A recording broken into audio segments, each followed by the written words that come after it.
नमस्कार मेरे प्रिय भक्तों, ओम नमो भगवते वासुदेवाय नमः। आइए सुनते हैं एकादशी की व्रत कथा। हे भगवान श्री हरि विष्णु, आप समस्त संसार के पालन करता हैं। आपकी कृपा से मनुष्य के सभी दुख दूर होते हैं और जीवन में सुख शांति तथा समृद्धि आती है। आज हम श्रावण मास के शुक्ल पक्ष में आने वाली पवित्र पुत्रदा एकादशी की व्रत कथा का श्रवण करेंगे। मान्यता है कि श्रद्धा पूर्वक इस व्रत को करने और कथा सुनने से भगवान श्री हरि विष्णु की कृपा प्राप्त होती है। पुत्रदा एकादशी का महत्व भगवान विष्णु को समर्पित अत्यंत पवित्र व्रत है। धार्मिक मान्यताओं के अनुसार संतान की इच्छा रखने वाले दंपति विशेष श्रद्धा से इस व्रत का पालन करते हैं। साथ ही यह व्रत परिवार में सुख शांति समृद्धि और भगवान विष्णु की भक्ति बढ़ाने वाला माना जाता है। एकादशी के दिन भगवान विष्णु की पूजा करके दिन भर संयम और सात्विकता का पालन किया जाता है। भक्त अपनी सामर्थ्य के अनुसार निर्जल फलाहार व्रत रखते हैं और भगवान विष्णु का नाम स्मरण करते हैं। पुत्रदा एकादशी व्रत कथा आइए सुनते हैं। प्राचीन समय की बात है। भद्रावती नामक एक सुंदर नगरी थी। उस नगरी में राजा सुकेतुमान अपनी पत्नी सव्या के साथ रहते थे। राजा बहुत धर्मात्मा, न्यायप्रिय और प्रजा का पालन करने वाले थे। उनकी प्रजा उन्हें बहुत प्रेम करती थी। राजा के जीवन में किसी वस्तु की कमी नहीं थी, लेकिन उनके मन में एक बड़ा दुख था। उनकी कोई संतान नहीं थी। राजा और रानी संतान प्राप्ति की इच्छा से बहुत चिंतित रहते थे। राजा सोचते थे कि उनके बाद राज्य और वंश को आगे कौन बढ़ाएगा। धीरे धीरे राजा का मन संसार के सुखों से हटने लगा। वे उदास रहने लगे और अक्सर अकेले वन की ओर चले जाते थे। एक दिन राजा घोड़े पर सवार होकर वन में बहुत दूर चले गए। चलते चलते उन्हें एक सुंदर सरोवर दिखाई दिया। सरोवर के किनारे अनेक ऋषि मुनि भगवान विष्णु का ध्यान और स्तुति कर रहे थे। राजा ने उन ऋषियों को प्रणाम किया और उनके पास बैठ गए। ऋषियों ने राजा की उदासी का कारण पूछा। राजा ने हाथ जोड़कर अपनी परेशानी बताई और कहा कि मेरे पास सब कुछ है, लेकिन संतान न होने के कारण मेरा जीवन अधूरा लगता है। राजा की बात सुनकर ऋषियों को उन पर दया आई। उन्होंने राजा को बताया कि आज श्रावण शुक्ल पक्ष की एकादशी है। यह पुत्रदा एकादशी कहलाती है। यदि राजा श्रद्धापूर्वक इस व्रत का पालन करे और भगवान विष्णु की पूजा करे तो उनकी मनोकामना पूरी हो सकती है। ऋषियों ने राजा को व्रत की विधि समझाई। राजा ने उसी समय संकल्प लिया कि वे पुत्रदा एकादशी का व्रत श्रद्धा से करेंगे। राजा ने उस दिन उपवास रखा, भगवान विष्णु का पूजन किया और रात में जागरण करते हुए भगवान का नाम स्मरण किया।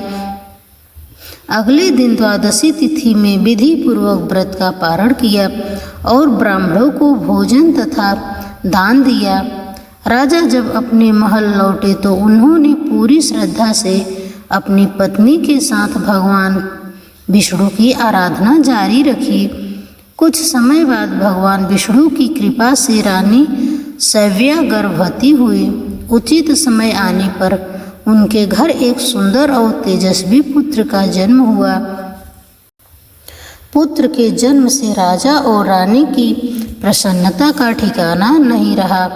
पूरे राज्य में उत्सव मनाया गया। राजा ने गरीबों को दान दिया और ब्राह्मणों को भोजन कराया। वह बालक बड़ा होकर गुणवान, पराक्रमी और धर्मपरायण राजा बना। इस प्रकार पुत्रदा एकादशी के व्रत से राजा की मनोकामना पूर्ण हुई। इसी कारण भगवान विष्णु के भक्त पुत्रदा एकादशी को श्रद्धापूर्वक व्रत रखते हैं और भगवान से संतान परिवार के सुख तथा मंगलमय जीवन की प्रार्थना करते हैं। पूजा विधि आइए जानते हैं। पुत्रदा एकादशी के दिन प्रातःकाल जल्दी उठकर स्नान करें और स्वच्छ वस्त्र धारण करें। इसके बाद भगवान विष्णु के सामने व्रत का संकल्प लें। पूजा के लिए भगवान विष्णु की प्रतिमा स्थापित करें, दीपक जलाएं और भगवान को पीले फूल, तुलसी दल, फल तथा नैवेद्य अर्पित करें। भगवान विष्णु को तुलसी अत्यंत प्रिय मानी जाती है। इसके बाद भगवान विष्णु का ध्यान करते हुए मंत्र का जाप करें। ओम नमो भगवते वासुदेवाय नमः। दिन भर भगवान विष्णु का नाम स्मरण करें और पुत्रदा एकादशी की कथा सुने। अपने सामर्थ्य के अनुसार उपवास रखें। स्वास्थ्य या अन्य कारणों से निर्जल व्रत संभव न हो सके तो फलाहार या सात्विक आहार के साथ व्रत किया जा सकता है। रात्रि में भगवान विष्णु की आरती करें और संभव हो सके तो भजन कीर्तन करते हुए जागरण करें।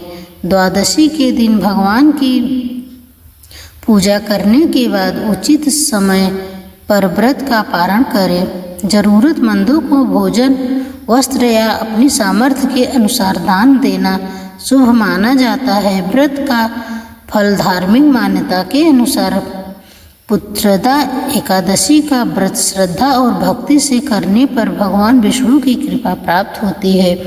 संतान की इच्छा रखने वाले दंपति इस व्रत को विशेष श्रद्धा से करते हैं। इसके अलावा परिवार में सुख, शांति, समृद्धि और भगवान की भक्ति बढ़ाने की कामना से भी यह व्रत किया जाता है। सबसे महत्वपूर्ण बात यह है कि व्रत केवल मनोकामना पूरी करने के लिए ही नहीं बल्कि मन, वचन और कर्म को शुद्ध करने तथा भगवान के प्रति भक्ति बढ़ाने के लिए भी किया जाता है। हे भगवान श्री हरि विष्णु, जिस प्रकार आपने राजा सुकेतुमान की मनोकामना पूरी की, उसी प्रकार अपने सभी भक्तों पर अपनी कृपा बनाए रखना। जिन दंपतियों की संतान की इच्छा है उनकी मनोकामना पूर्ण करें। सभी के घर में सुख, शांति, प्रेम और समृद्धि प्रदान करें। ओम नमो भगवते वासुदेवाय नमः। बोलिए भगवान श्री हरि विष्णु की जय। अगर एक कथा आपको अच्छी लगी तो कमेंट में श्री हरि विष्णु जरूर लिखना। चैनल पर नए हैं तो चैनल को सब्सक्राइब कर लेना।